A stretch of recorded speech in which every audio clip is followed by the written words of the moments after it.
सरकार मूलभूत सोयीसुविधा पुरवण्यात अपयशी ठरले। तिथे 11 गावाच्या ग्रामस्थांनी एकत्र येऊन श्रमदानातून एक असाधारण काम सुरू करून दाखविले।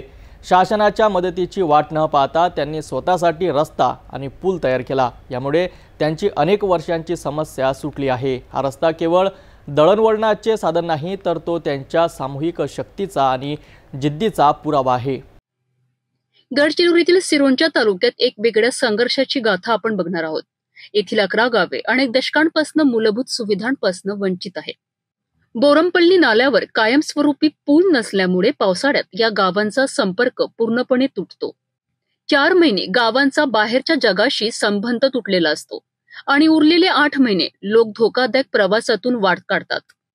या परिस्थितीमुळे शेतकरी, विद्यार्थी आणि रुग्ण सर्वांनाच मोठ्या अडचणींना सामोरे जावे लागते। विद्यार्थ्यांना शाळेत जाता येत नाही, त्यामुळे त्यांचे शिक्षण बुडते। तातडीच्या वैद्यकीय मदतीअभावी अनेक जीव धोक्यात आले आहेत। शेतीचे काम करण्यासाठीही लोकांना अडचणी येतात। टेकडा, ताल्ला, नेमडा, जफराबाद यांसारखी गावे या समस्येमुळे त्रस्त आहेत।